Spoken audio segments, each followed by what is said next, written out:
Hey folks, Beckloff here. So here I am with my half-assed review of Zelda Breath of the Wild for the Nintendo Switch. And I say half-assed because I am not finished with this game yet. I've not 100%ed it by any means, and I haven't even beaten it yet. Where I am in the game right now is I've just basically done a lot of exploring. I got off the Great Plateau and I've wandered around. I've done a bunch of side missions. I've explored all over the place. I've found a bunch of shrines. I've done a bunch of shrines. I've gotten the Master Sword, gotten to the Bird People Village, the Rudo, gotten to the Gerudo area, and I got to the Zoro domain, and haven't completed any of the Divine Beasts in any of those, but got to them. I've activated towers. I've done side missions out the ass.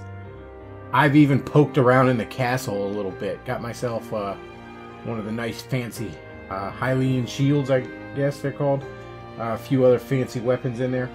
I've done quite a bit, but not all that much story mode stuff. I've just mostly dicked around and explored. But I've had a blast with it so far. And I got it for Christmas this year. Santa was nice enough to bring it to me along with a Switch. And so I've had it probably at the time I'm recording this just over 2 months. This being the beginning of March as I'm recording it. And so far I absolutely love it. I'm amazed at how much stuff I didn't think I'd love, I really, really love. Like, I love cooking in this game. I just adore cooking. My inventory of meals is always filled. Whenever I use them up, I go cook as soon as I'm able. And as I said, I love exploring. Oh, the world is... It's so rich in this game. It's just... It is really one of the best Zelda games. Probably the best Zelda game. I don't know. I want to say that now because I'm really, really enjoying it. I'm in the middle of it. I actually have other games on the Switch. I have Mario Odyssey, I have Mario plus Rabbids, and I have Sonic Mania. And I barely touched any of them. I mean, Sonic Mania. Sonic 3 and Knuckles is probably my favorite game of all time. And Sonic Mania is just more of it, basically. And I've barely touched it. In favor of Breath of the Wild. Every time I grab my Switch, I'm playing Breath of the Wild. It's absolutely fantastic. I can't praise it enough. But there are problems with it. There's really two problems with it. But they're, I don't want to say they're really big, but they're not small. The first problem is the enemy variety is kind of poor. Everything gets really samey with the enemies. I mean, you got maybe a dozen types of enemies, which in a world as big as this doesn't really feel like a lot. You got your basic little goblins, what are they called? Boko goblins or something like that. Your basic little goblins. You got your moblins, which are like these big, tall, horse-faced goblins. You got your lizard folk, not the kind that Alex Jones talks about.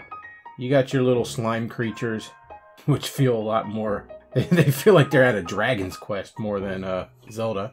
You got your Akaroks. You got like the big fat Cyclops guys. You got the big stone rock monster dudes. Oh, and you got the Guardians, which is the new addition to the Zelda franchise, the robot guys. But that's about it. I mean, you know, oh, the Wizrobes. You got the Wizrobes. There's a couple others, I guess. I don't know. Maybe I'm forgetting others. But point is, there's a lot of varieties of those types. Like, you know, the basic Boko Goblin dudes. You get, you know, the red ones are weak, and then the blue, and I guess like darker blue. Maybe it's supposed to be black ones.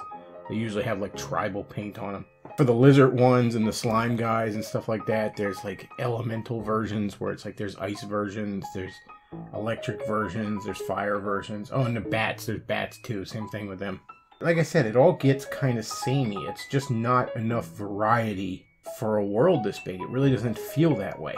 I wander into a new area I haven't been before, and I'm not like, oh, what sort of crazy monsters am I going to find? It's like, I'm just going to kill a bunch of lizard guys or something, you know? And the bigger monsters that act as sort of mini-bosses scattered throughout, they're often not worth it. Like, you go and you kill one of these Cyclops guys, and it just doesn't feel like it's worth it. There's a few exceptions. One area where you can kill 3 in order to get a shrine, which just immediately gives you a spirit orb. Spirit orbs are how you get your heart containers and your stamina increased. You gotta get 4 of them to get a heart container or a stamina container. Oh, and the rock monsters. I've killed a few of the rock monsters, and they're really not worth it. All you get out of them is gems. And you can just get gems by wandering around and destroying ore randomly. The other complaint is the weapon breaking. Oh boy, this gets annoying real fast. Now, early in the game, it makes sense. Because, I mean, literally the first weapon you pick up is a stick off the ground. You murder a goblin with a stick off the ground and take his club. That's basically your first weapon exchange early on. So yeah, early in the game, you're basically getting like wooden clubs from goblins. Maybe you're lucky you find a sword, but it's all rusted. So you're just dealing with clumps of wood and bone and rust. And it makes sense that they break in a hurry. But later in the game, when it's like, oh, here's this fine crafted Zora sword, or this fine crafted Goron drill, or this finely crafted Gerudo knife or something, and it breaks in 10 minutes. You can actually get like wands from the whiz robes that shoot lightning or fire or ice, and they are absolutely worthless. Like, I was so excited when I got the first one, because I was like, all right, and I went to where I knew there'd be a goblin camp, and I tested it out, like trying to get the hang of aiming it, and the fucking thing broke before I even got the hang of aiming the fucking fireball. You can get the Master Sword. Now the Master Sword, you know, the invincible fucking sword forged by the goddess herself, and it breaks. Now when it breaks, it then heals itself. It runs out of energy and you can't use it for like 10 minutes.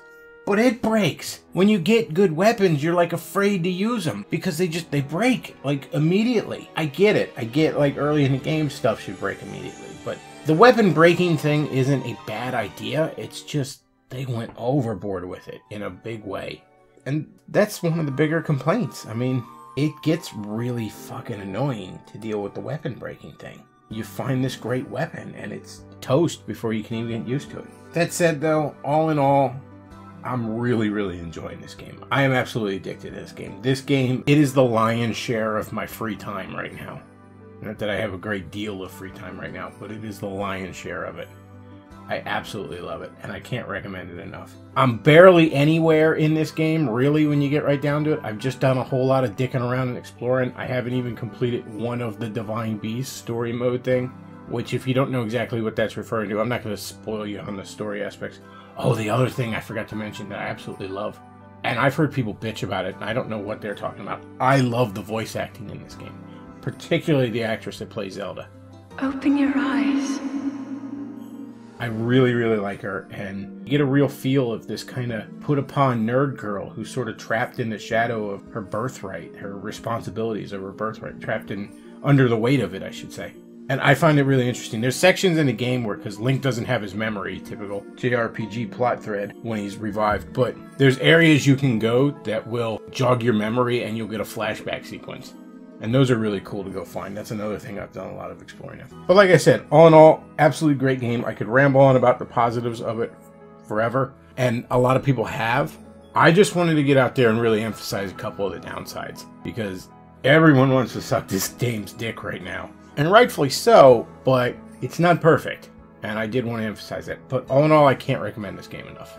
If you have a Wii U or you have a Switch, get this game. I mean, you probably already have.